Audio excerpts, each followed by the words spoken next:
Hello दोस्तों, मैं आशीष कुमार, आपका एक एंटनी क्लासेस में स्वागत है। आज हम लोग संविधान के बारे में पढ़ेंगे। किसके बारे में? संविधान के बारे में पढ़ेंगे। आओ देखते हैं कि संविधान क्या है।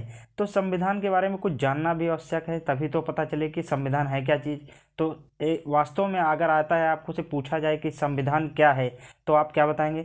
किसी देश की सामाजिक, राजनैतिक, धार्मिक एवं सांस्कृतिक व्यवस्था में के अनुरूप सरकार की नीतियों एवं कार्यों को संचालित करने की वैधानिक प्रक्रिया को संविधान कहते हैं। क्या करते हैं? सब मतलब किसी भी तरीके, राजनैतिक हो चाहे वो सामाजिक हो या धार्मिक, सांस्कृतिक व्यवस्था के अनुरूप अगर सरकार की नीति एवं कार्य उसी के अनुरूप हो रहे हैं तो उसी को हम क्या कहते हैं? संविधान कहते हैं। अब देखते हैं, हम क्वेश्चन की ओर बढ़ते हैं। आपको पता होना चाहिए कि संविधान में बहुत सारा सिस्टम बना हुआ है। तो अब हम जानते हैं कि संविधान किस लिए बनाया गया था और क्यों बनाया गया था, उसमें क्या क्या लिया गया। और इसमें आपको मैं बता दूं कि समितियां भी बनाई गई थी। क्या बनाई गई थी? समितियां बनाई गई थी, और जिसके अध्यक्ष भी नियुक्त किए गए थे। और ये परीक्षा में इंपॉर्टेंट क्वेश्चन है कि समितियों के प्रारूप समिति के अध्यक्ष पूछे जाते हैं। तो मैं ये सारी चीज़ें आपको बताता चलूँगा, कितने अनुच्छेद हैं, कितनी अनुसूचियाँ हैं, कितने के सारे आपको मैं सारा सिस्टम बताते चलूँगा। आज का पहला क्वेश्चन देखते हैं। पहला क्वेश्चन क्या है? संविधान की कुंजी कहा जाता है किसको?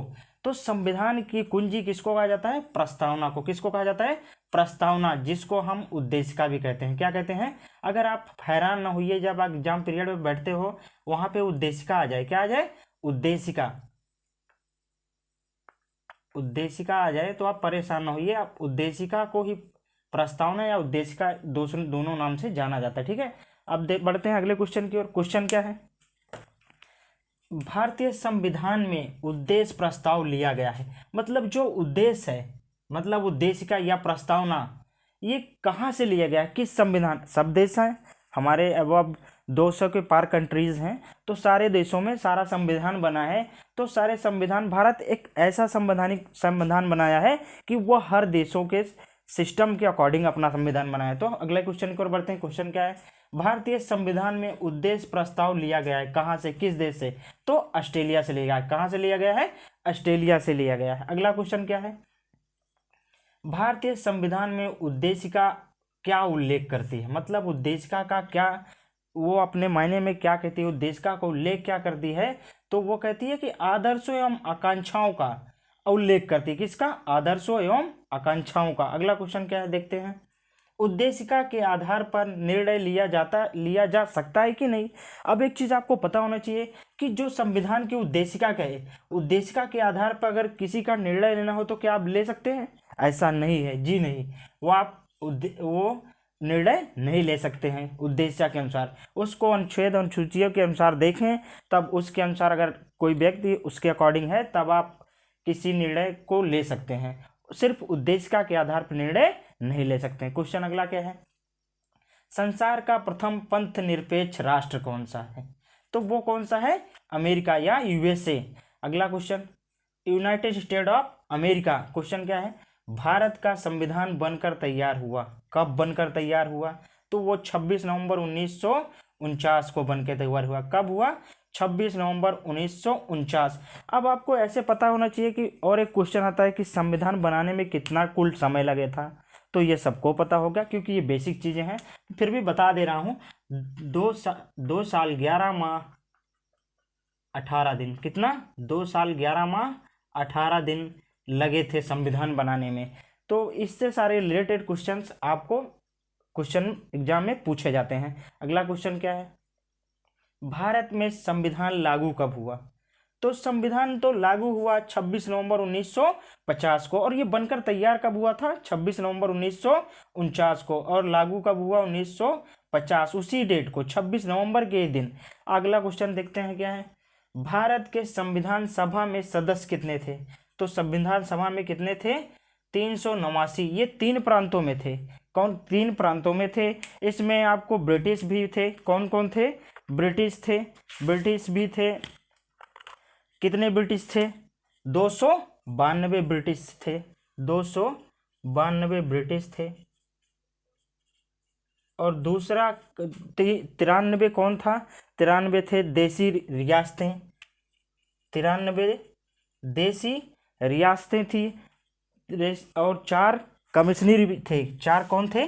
कमिश्नरी प्रांत के थे। कमिश्नरी प्रांत के थे। तो कुल मिलाकर कितने सदस्य हुए? 389 हुए, जिसमें से 292 ब्रिटिश, 93 देसी रियासतें और 4 कमिश्नर संस्थाओं से थे। अगला क्वेश्चन देखते हैं। क्वेश्चन क्या है?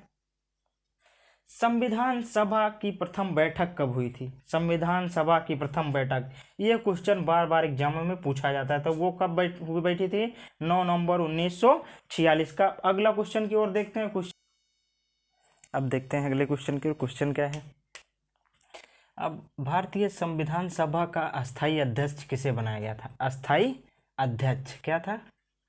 अध्यक्ष किसको बनाया गया था? तो वो डॉक्टर सच्चिदानंद सिन्हा जी हैं। ये आपको मोस्ट इंपॉर्टेंट क्वेश्चन है। ये आपके अनेक प्रकार की परीक्षाओं में पूछे जाने वाला सवाल होता है। ऐसे ही दूसरा क्वेश्चन क्या है? संविधान सभा का अस्थायी अस्थायी अध्यक्ष, अस्थायी अध्यक्ष किसे नियुक्त किया गया था? तो वो डॉक्टर राजेंद्र प्रसाद जी थे। कौन थे? डॉक्टर राजेंद्र प्रसाद जी। अब आपको एक चीज़ पता होना चाहिए कि हमारे संविधान की उद्देशिका या प्रस्तावना में कोई परिवर्तन हुआ है? जी हाँ, परिवर्तन हुआ है। एक कितनी बार हुआ है? एक बार हुआ है। कितनी बार? एक बार हुआ है। और आपको मैं बता दूं इंपॉर्टेंट चीज़ें कि हमारा जो संविधान है वो राज्यों का संघ है। का अनुच्छेद किस अनुच्छेद से लिया गया है? राज्यों का संघ। तो अनुच्छेद 1 के। आपको मैं बता दूं कि ये अनुच्छेद कितने हैं संविधान के अंदर? तो 395 हैं। कितने हैं? 395 अनुच्छेद हैं। और आपको पता होना चाहिए अनुसूचियाँ कितनी हैं? 8 हैं। और भाग कितने हैं? 22 हैं। तो ये सारी चीज़ें इंपॉर्टेंट है। संविधान से रिलेटेड जितने भी क्वेश्चन आपकी परीक्षाओं में पूछे जाते हैं, मैं उसका आप सभी का रिवीजन आपको करवा दे रहा हूँ। मैं आपको अगला क्वेश्चन बताता हूँ क्या है। संविधान सभा में उद्देश्य प्रस्ताव को रखा गया। उद्देश्य प्रस्ताव को कब रखा गया? 13 दिसंबर 1946 को रखा गया उद्देश्य प्रस्ताव को। और किसने रखा? किसने रखा था? तो वो पंडित जवाहरलाल नेहरू जी थे। कौन थे? पीटी नेहरू। पंडित जवाहरलाल नेहरू जी ने प्रस्ताव को रखा था 13 दिसंबर 1946 के दिन। अगला क्वेश्चन देखते हैं। प्रारूप समिति का गठन कब किया गया? तो प्रारूप समिति का गठन 29 अगस्त 1947 को उसका गठन किया गया। और मैं आपको बता दूं सारी समितियां हैं, सारी समितियों के अध्यक्ष नियुक्त किए गए हैं। तो ये मैं आपको बता दूं कि प्रारूप समिति के अध्यक्ष कौन थे? तो प्रारूप समिति के अध्यक्ष भीमराव अंबेडकर जी थे। कौन थे? भीमराव अंबेडकर जी थे प्रारूप समिति के अध्यक्ष। प्रारूप समिति के अध्यक्ष कौन थे? भीमराव अंबेडकर जी। भीमराव अंबेडकर जी थे। और मैं बता दूं आपको और सारी समितियां गठित की गई थी, जैसे कि झंडा समिति। तो झंडा समिति के अध्यक्ष कौन थे? जे.बी. कृपलानी जी थे। कौन थे? जे.बी. कृपलानी। और ऐसे मैं आपको बताऊं तो संचालन समिति के अध्यक्ष कौन थे? संचालन समिति भी बनाई गई थी, उसके अध्यक्ष कौन थे? डॉक्टर राजेंद्र प्रसाद जी थे। और एक संघ संविधान समिति बनाई गई थी, उसके कौन थे? पंडित जवाहरलाल नेहरू जी थे। कौन थे? पंडित जवाहरलाल नेहरू जी थे। और रियासत समिति बनाई गई थी, उसके भी डॉक्टर राजेंद्र प्रसाद जी थे। तो ये सारी बातें जितनी समितियां हैं एग्जाम रिलेटेड, आप उसको स्वयं ही तैयार कर लें। अगला क्वेश्चन क्या है? क्वेश्चन की ओर बढ़ते हैं। 26 नवंबर 1949 को पारित संविधान में अनुच्छेद, अनुसूचियां और भाग, ये चीज मैंने पहले ही बता दी, फिर भी रिपीटेड क्वेश्चन आ गया है। तो हमारा अनुच्छेद कितना है? 395 अनुच्छेद हैं। 395 अनुच्छेद और 8 अनुसूचियां हैं और 22 भाग हैं। तो 22 भाग में पहला हमारा राज्यों का है। क्या मैं पहले मैं आपको बता चुका हूं कि हमारा जो राज्य संघ है वो अनुच्छेद 1 में है। तो ये सारी चीज़ें, जितने भी अनुच्छेद हैं और जितने भी भाग हैं, जितनी अनुसूचियां हैं, आप उसको तैयार कर लें। एक एग्जाम में आपके रिलेटेड है और आपके एग्जाम में बार बार पूछा भी जाता है। अगला क्वेश्चन क्या? क्वेश्चन की ओर बढ़ते हैं। संविधान सभा में महिलाओं की संख्या, आपको पता होना चाहिए कि कुल टोटल तो सदस्य थे,